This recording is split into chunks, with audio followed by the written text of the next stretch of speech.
Lukas 19. Zakheus. Ayat yang pertama, Yesus masuk ke kota Yeriko dan berjalan terus melintasi kota itu. Ayat yang kedua, di situ ada seorang bernama Zakheus, kepala pemungut cukai, dan ia seorang yang kaya. Ayat yang ketiga, ia berusaha untuk melihat orang apakah Yesus itu, tapi ia tidak berhasil karena orang banyak, sebab badannya pendek. Ayat yang keempat, maka berlarilah ia mendahului orang banyak, lalu memanjat pohon ara untuk melihat Yesus yang akan lewat di situ. Ayat yang kelima, ketika Yesus sampai ke tempat itu, ia melihat ke atas dan berkata, "Zakheus, segeralah turun, sebab hari ini aku harus menumpang di rumahmu." Ayat yang keenam, lalu Zakheus segera turun dan menerima Yesus dengan sukacita. Ayat yang ketujuh, tetapi semua orang yang melihat hal itu bersungut-sungut, katanya, "Ia menumpang di rumah orang berdosa." Ayat yang ke-8, tetapi Zakheus berdiri dan berkata kepada Tuhan, "Tuhan, setengah dari milikku akan kuberikan kepada orang miskin. Dan sekiranya ada sesuatu yang kuperas dari seseorang, akan ku kembalikan 4 kali lipat." Ayat yang ke-9, kata Yesus kepadanya, "Hari ini telah terjadi keselamatan kepada rumah ini, karena orang ini pun anak Abraham." Ayat yang ke-10, sebab Anak Manusia datang untuk mencari dan menyelamatkan yang hilang. Perumpamaan tentang uang minang. Ayat yang 11, untuk mereka yang mendengarkan dia di situ, Yesus melanjutkan perkataannya dengan suatu perumpamaan, sebab dia sudah dekat Yerusalem, dan mereka menyangka bahwa kerajaan Allah akan segera kelihatan. Ayat yang ke-12, maka ia berkata, ada seorang bangsawan berangkat ke sebuah negeri yang jauh untuk dinobatkan menjadi raja di situ, dan setelah itu baru kembali. Ayat yang ke-13, ia memanggil 10 orang hambanya dan memberikan 10 mina kepada mereka. Katanya, pakailah ini untuk berdagang sampai aku datang kembali. Ayat yang ke-14, akan tetapi orang-orang sebangsanya membenci dia, lalu mengirimkan utusan menyusul dia untuk mengatakan, kami tidak mau orang ini menjadi raja atas kami. Ayat yang ke-15, dan terjadilah ketika ia kembali, setelah ia dinobatkan menjadi raja, ia menyuruh memanggil hamba-hambanya yang telah diberinya uang itu, untuk mengetahui berapa hasil dagangan mereka masing-masing. Ayat yang ke-16, orang yang pertama datang dan berkata, Tuan, mina Tuan yang satu itu telah menghasilkan 10 mina. Ayat yang ke-17 katanya, kepada orang itu, baik sekali perbuatanmu itu, hai hamba yang baik. engkau telah setia dalam perkara kecil. Karena itu, terimalah kekuasaan atas 10 kota. Ayat yang ke-18. Datanglah yang kedua dan berkata, Tuan, mina Tuhan telah menghasilkan 5 mina. Ayat yang ke-19. Katanya kepada orang itu, dan engkau kuasailah 5 kota. Ayat yang ke-20, dan hamba yang ketiga datang dan berkata, Tuan, inilah mina Tuan, aku telah menyimpannya dalam sapu tangan. Ayat yang ke-21, sebab aku takut akan Tuan, karena Tuan adalah manusia yang keras. Tuan mengambil apa yang tidak pernah Tuan taruh, dan Tuan menuai apa yang tidak Tuan tabur. Ayat yang ke-22 katanya kepada orang itu, hai hamba yang jahat, aku akan menghakimi engkau menurut perkataanmu sendiri. Engkau sudah tahu bahwa aku adalah orang yang keras, yang mengambil apa yang tidak pernah aku taruh, dan menuai apa yang tidak kamu tabur. Ayat yang ke-23.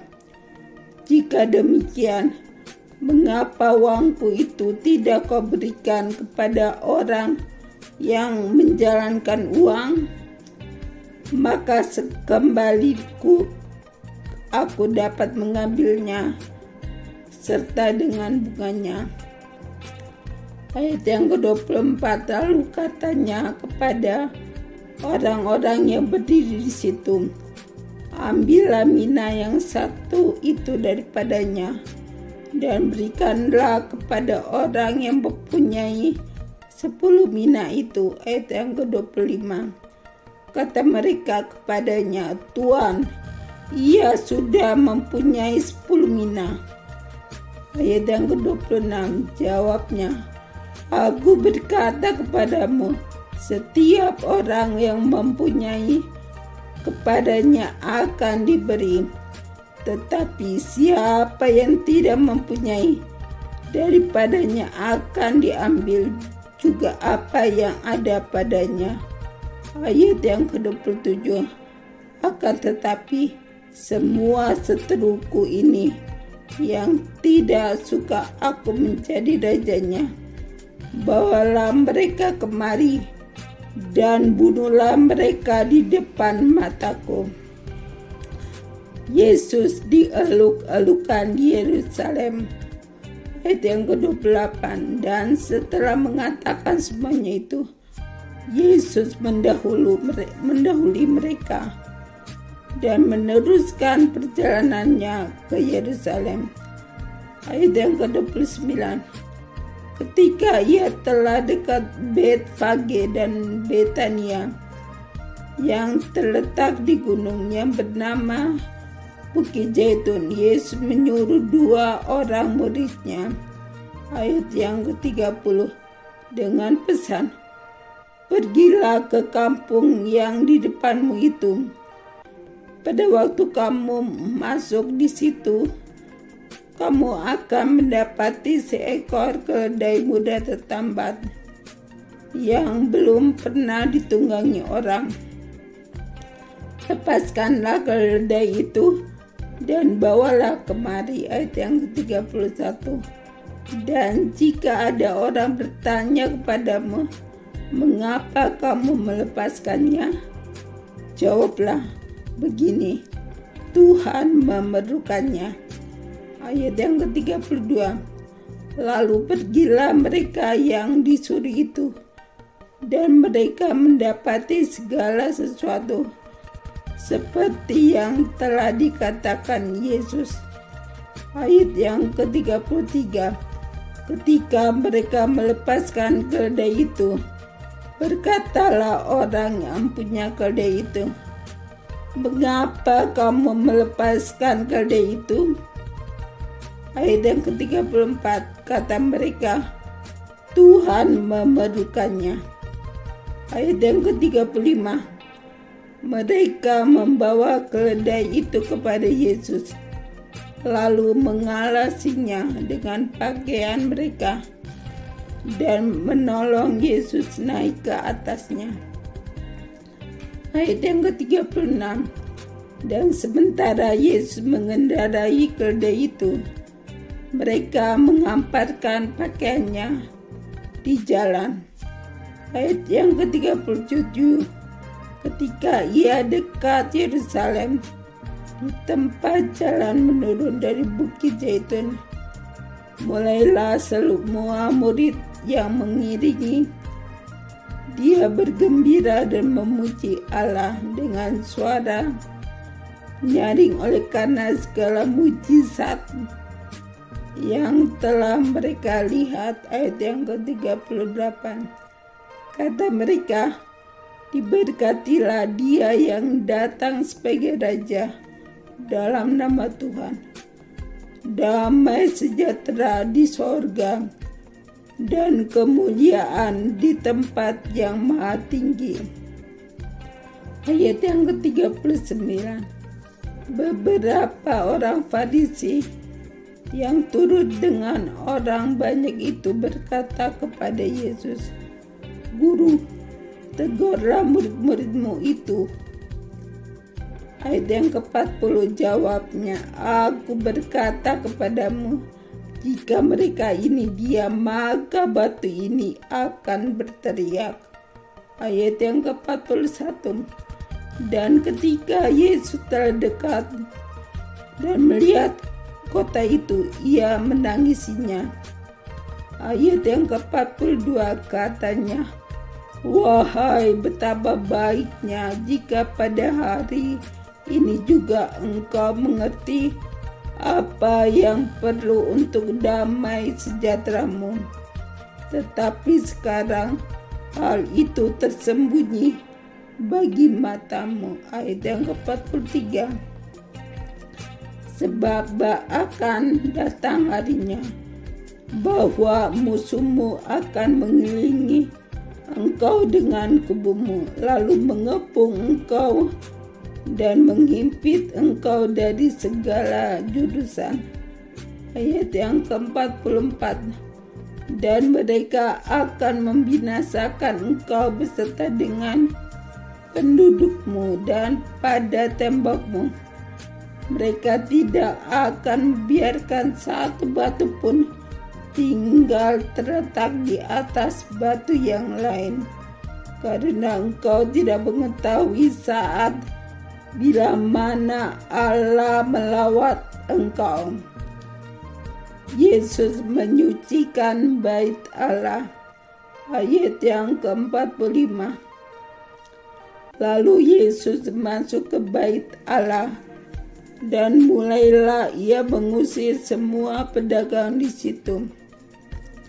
Ayat yang ke-46, katanya kepada mereka, ada tertulis, rumahku adalah rumah doa, tetapi kamu menjadikannya sarang penyamun. Ayat yang ke-47, tiap-tiap hari ia mengajar di bait Allah. Imam-imam, kepala dan ahli-ahli Taurat, serta orang-orang terkemuka dari bangsa Israel berusaha untuk membinasakan dia. Ayat yang ke-48, tetapi mereka tidak tahu bagaimana harus melakukannya, sebab seluruh rakyat terpikat kepadanya dan ingin mendengarkan dia.